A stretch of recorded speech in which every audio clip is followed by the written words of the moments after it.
More hardware issues in Linux. In this video, we'll talk more about hardware for your Linux system. First, we'll cover some terminology, and then we'll explain troubleshooting specific hardware problems. Another topic we'll cover is running Linux on your laptop computer, and some of the special considerations involved with laptops and Linux. So let's get started.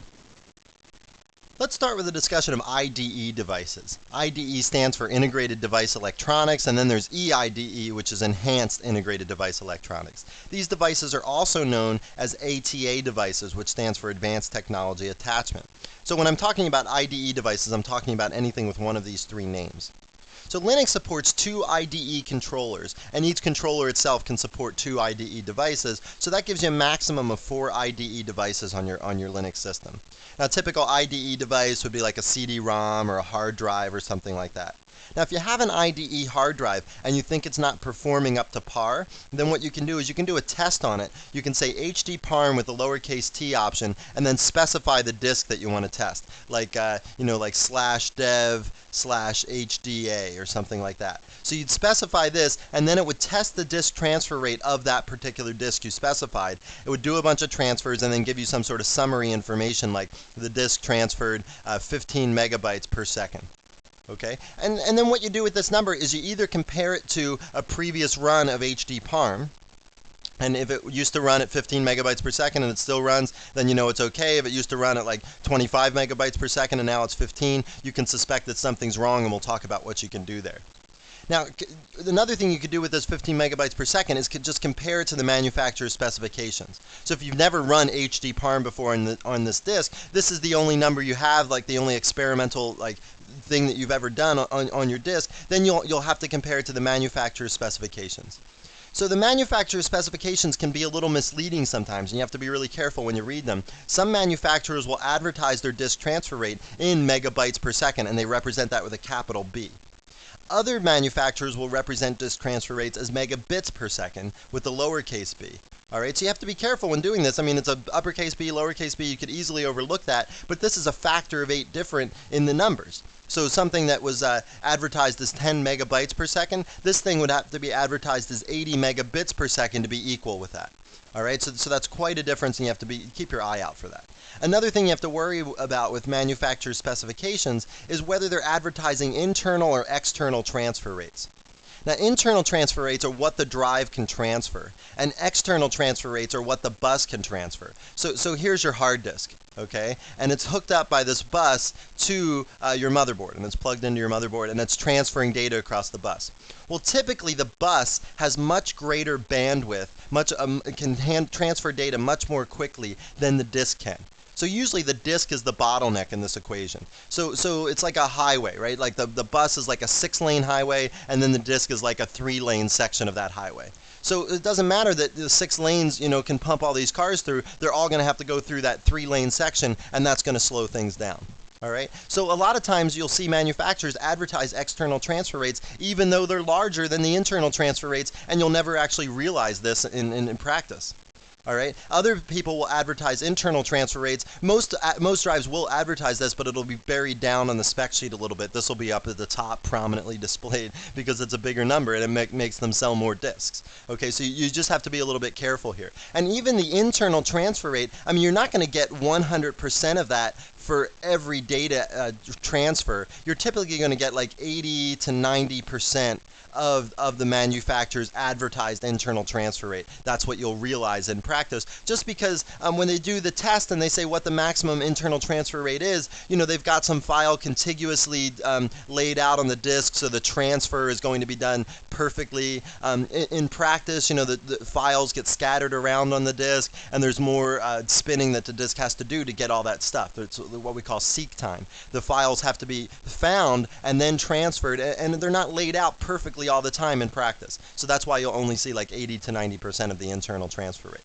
Let's talk about what you can do if you run into problems with your IDE hard disk. The first thing that you should try and do if you're having problems with the disk, like the disk isn't booting or the transfer rates are really bad, check for loose cables or faulty cables. If you have a spare cable that you can plug in and try in place of the cable that you have now, that would be great. That's a good first test, because a loose cable or a faulty cable could cause all kinds of problems, everything from the disk not booting to transfer rates being low, that kind of stuff. Another thing that you can try is to get diagnostic tools from the manufacturer of the hard disk. So go to the manufacturer's website and download some stuff, and that stuff will be the diagnostic tools, and it should typically all fit on a floppy, and they'll also make it so the floppy's bootable. So you can stick the floppy into your computer and boot up your system, and then it'll boot you into the diagnostic tools for that particular disk. And when you download that information onto the floppy, also download some stuff like a manual or some sort of help sheet that will guide you through the process to diagnose the problems on your disk. So this is a good tool, and this is going to be very manufacturer dependent. That's why I said get that help sheet or get that manual, because that's going to help guide you through the process to determine what's wrong with your disk.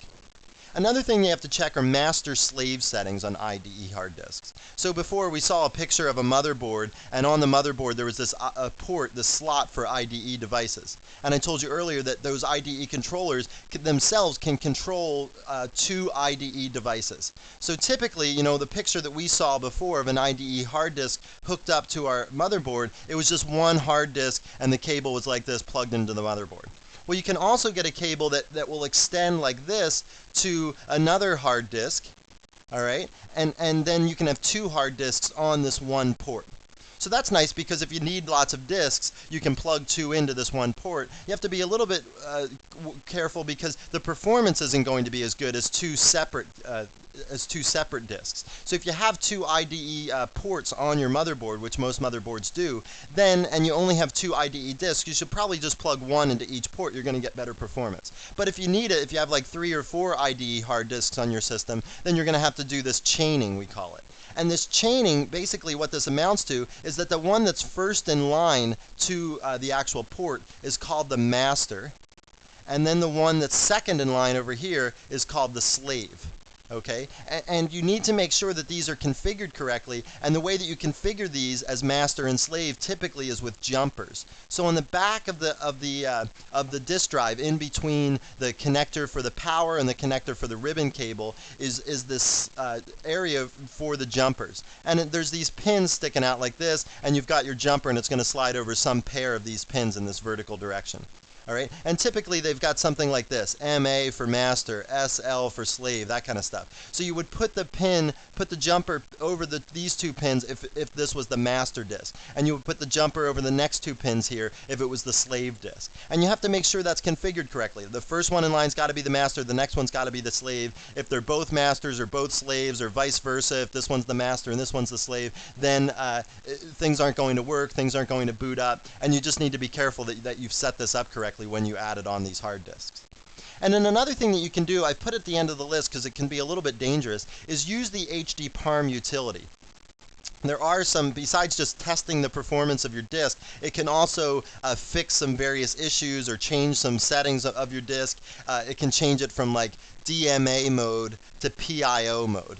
Okay, DMA mode is direct memory access mode, and in that mode the CPU is really not doing as much stuff. It's downloading a lot of the work off to the controller itself to handle disk transfers. PIO mode, the CPU is dealing with all the data transfers. So PIO mode generally loads up the CPU more. DMA mode takes load off the CPU, and you can experiment back and forth with these, see which one's better. You can set the various levels of PIO mode. You can do all sorts of things with HDPARM. And like I said, these can cause problems, so I don't want to stress too much here that you should try this. You really have to know what you're doing to use HDPARM, and you really need like a manual for the disk and some sort of information about how HDPARM will affect the performance of this disk. And certainly anytime you're going to use HDPARM in this mode, you should have a complete backup of your disk, a recent backup, because like I said, it could just completely damage your disk. Now let's talk about SCSI, which stands for Small Computer Systems Interface. Compared to IDE, SCSI devices are typically more expensive, and they're also higher performance than their IDE counterparts. So you just need to decide, is the extra money worth the higher performance for your particular situation? All the stuff that we were talking about in relation to IDE disks, like how manufacturers advertise the transfer rates and things like that, all that stuff applies to SCSI disks as well. So you need to look for that internal transfer rate and make sure you understand whether it's megabytes or megabits per second. second, just like you did with IDE disks. The thing that differentiates SCSI disks from IDE disks mostly is that the SCSI bus is very different. The SCSI controllers allow more devices per controller than the IDE controllers did. We saw the IDE controllers only allowed 2 IDE devices per controller, and for SCSI that number is 7 for standard SCSI and 15 devices per controller for wide SCSI. So that's quite a bit more. And not only does the SCSI bus allow more devices per controller, but it also allows concurrent communication. So let's draw a little picture here. So here's our motherboard, and we're going to chain together some disks. Now when that chain was IDE disks, like this would be a picture for IDE disks, there was only one transfer allowed over this bus at a time. Either device could use the bus to transfer data to and from the motherboard. Well, with SCSI devices, we can make this chain longer. Not only can we do that, but the devices all can communicate simultaneously to and from the motherboard. Okay, so that's what concurrent communication means. All these devices can be transferring data to and from the motherboard at the exact same time, as long as the sum total of the bandwidth of all those transfers does not exceed the bandwidth of the bus itself. Okay, so you're going to get good performance by chaining SCSI devices together. You're really not going to lose much performance unless you're transferring tons and tons of data simultaneously from all these various disks. Okay, so that's the advantage of SCSI. You can have more devices and you can have this concurrent communication. Now, a problem that some people run into with SCSI sometimes is that they don't terminate the chains correctly. So you've got to terminate the chains, and you've got to terminate them correctly. You've got to lay the chain out so that under any situation it will be terminated correctly. So let's talk more about termination, because that's a very tricky topic, and it typically causes errors that are a little harder to detect than some errors. Okay, so our SCSI interface here's like the simplest picture we could have. We've got our SCSI interface and we've got our hard drive. Now the SCSI interface is actually a device on the SCSI chain, so you have to terminate this as well as the hard drive. Both ends of the chain are terminated in this example. So let's say that stuff on this side of our picture here is internal devices, like inside the case of the computer, and stuff over here are external devices. Okay, so now let's add some stuff to this. Let's say we've got our SCSI interface again, and let's say on this side we add a zip disk, an internal zip disk, and then we have our hard disk again. And then outside here I have a scanner, and then over here I've got an external hard disk. Okay, so there's my new SCSI chain here. Now what needs to be terminated are the 2 hard drives. Not only do the 2 hard drives need to be terminated, but it really matters how this is laid out in the order here. So when I'm drawing this is like a physical drawing, like the SCSI device, the SCSI interface hooks up to the scanner first, and then it's chained to this hard drive. Internally it's hooked up to the zip disk first, and it's chained to this hard drive. Okay, so that's physically the layout of your computer. All right, and these 2 must be terminated, but if you flip-flop these 2, right? Say you put the hard drive first next to the SCSI interface, and then you put the scanner out here. Well, now it might seem like the scanner needs to be terminated, and it does. But if the scanner's off one day, like you just turn the scanner off or you unplug it or something, then this isn't going to work. Nothing on this chain is going to work, or there's going to be likelihood for failure, because now nothing's terminated on this side because the scanner's turned off. So you should put stuff on the ends of the chain that are always going to be on. Internal stuff is probably always going to be on because it's hooked up to the power supply of the computer, but external stuff is more likely to be turned off. So you have to make sure whatever's on the end, on the external side of things, is something that's going to be on all the time, so that the termination works properly. And a hard disk is a good candidate for that if you had an external hard disk. You'd want that on the end because it's always going to be on, so if you have that terminated, everything else in the chain is going to work. All right, so that's a little bit of a tricky issue. There's also how you terminate this. That's another issue. So the termination, there's 2 choices for termination. Okay, one choice is physical. So you can have these connectors that slide over the end that actually physically terminate the chain. Or another choice is electronic termination. Sometimes this is also called smart termination. And if you read some tech journals, you'll see they spoof on this and call it dumb termination, because a lot of times this doesn't work. So what you want to be careful of is that if you use this, if you depend on this electric termination, that you try out all these various situations before. Turn stuff off on the external side and make sure everything still works properly. Okay, if you have your choice, everything that I've read says you should use physical termination. Those little things that slide over the end that actually physically terminate it. They're just much better. They're much more reliable. And then, of course, you have to lay this out. You have to be smart when you lay this out so that the devices that are always on are on the ends of this chain. Let me just talk about a couple other SCSI issues here that cause problems sometimes. One of them is the assignment of SCSI identification numbers. There's the identification numbers available for standard SCSI are from 0 to 7, so there's 8 identification numbers there, and the SCSI identification numbers for wide SCSI is from 0 to 15, so there's 16 identification numbers there.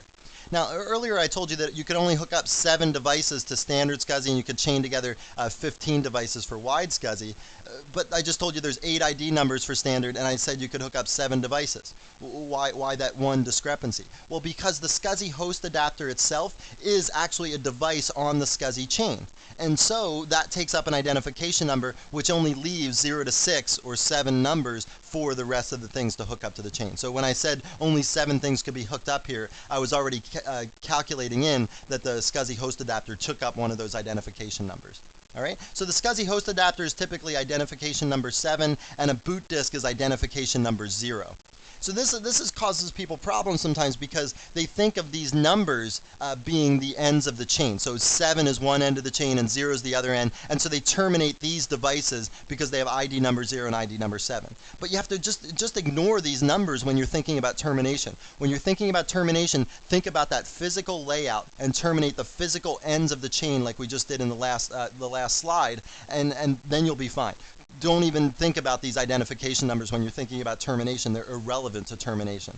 Okay? Another thing that causes problems is cable length. So the cable length, depending on your variant of SCSI, whether it's like standard or wide, now there's like ultra SCSI and all this stuff, the cable length can range from 1.5 meters to 12 meters. And I thought I saw something recently on the web that was like 25 meters long or something for cable lengths. I couldn't find a reference to that, so I just wrote 12 here. So this could actually end up being the limiting factor to how many devices you hooked up. Like if you only could have a 1.5 meter cable hanging off out of your computer here, you probably can't hook up like 15 devices to that because it would just be hard to get 15 devices all lined up there within 1.5 meters of each other to hook them all together in this 1.5 meter cable. So sometimes this is the limiting factor. You just need to determine for your variant of SCSI how many devices you can hook up practically given the cable length limitation and also these ID limitations.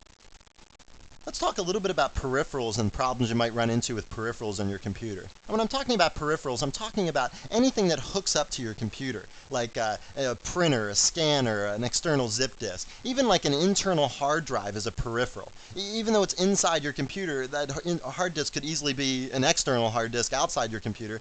I guess all I'm trying to get across here is that it doesn't have to be outside of the case of your computer to be a peripheral. It could be inside.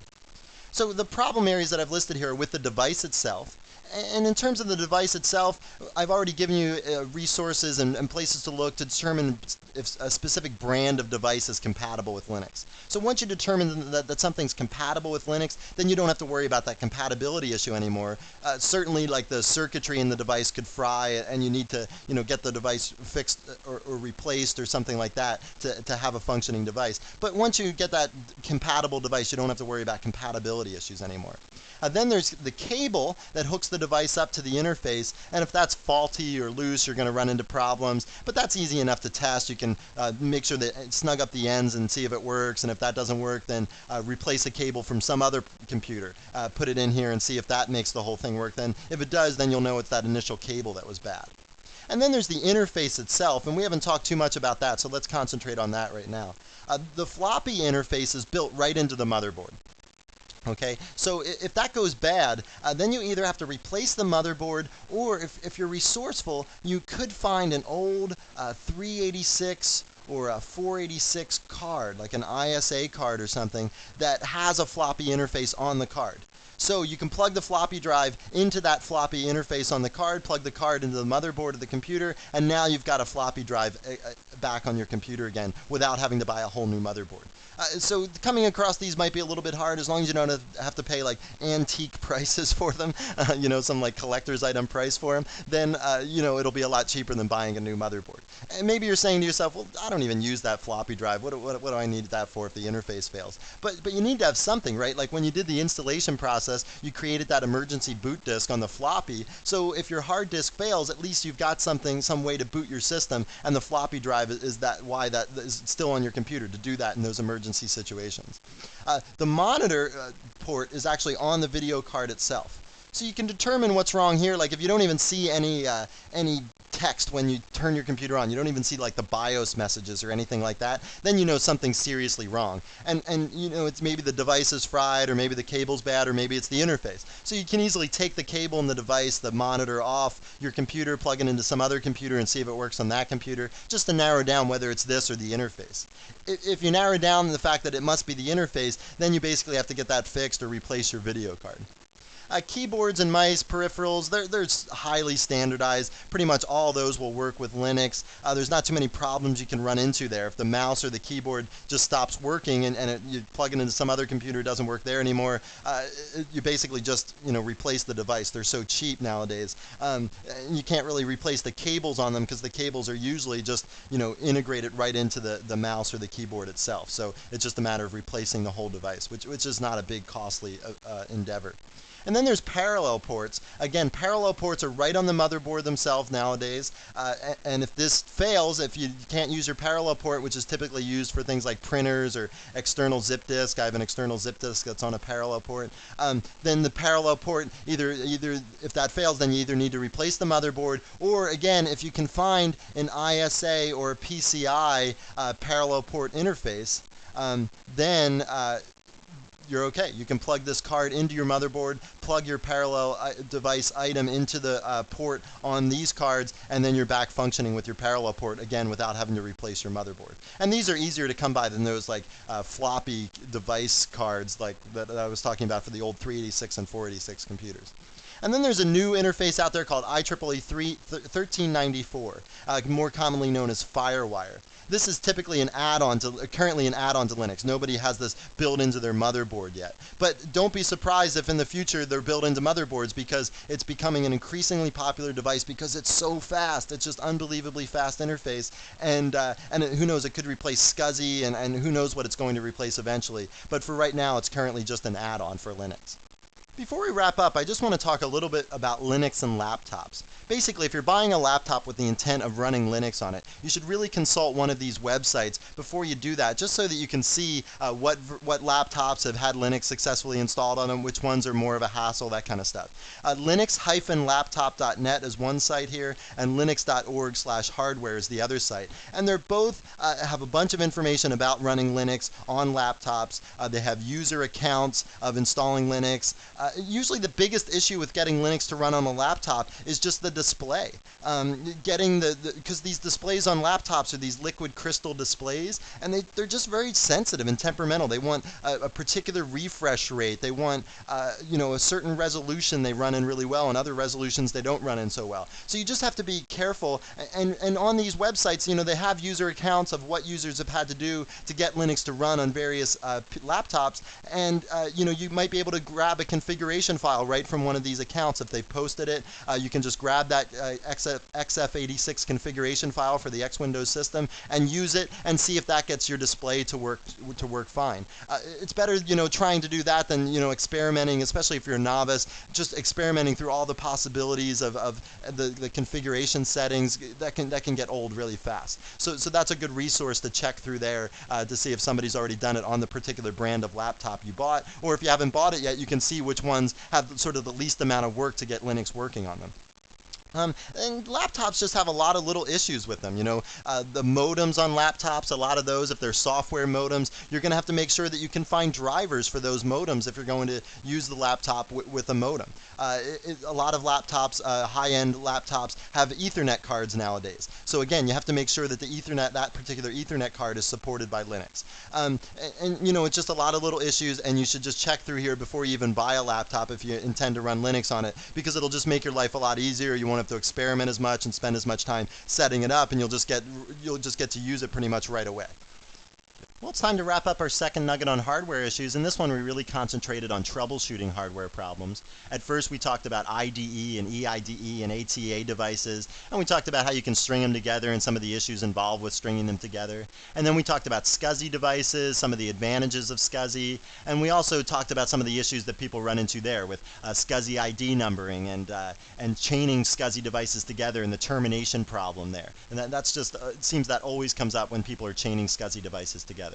Then we talked a little bit about peripherals, the various interfaces that are out there, what they're for. And then finally at the end we talked briefly about laptops and Linux. Well, guess what? Well, that's all, folks. That's it. Our video series on Linux is over. And whether you just want to run Linux on your home computer or you want to be the system administrator at a large Linux installation, I sincerely hope that this video series has gotten you on the way to fulfilling your goals, and I really thank you for watching.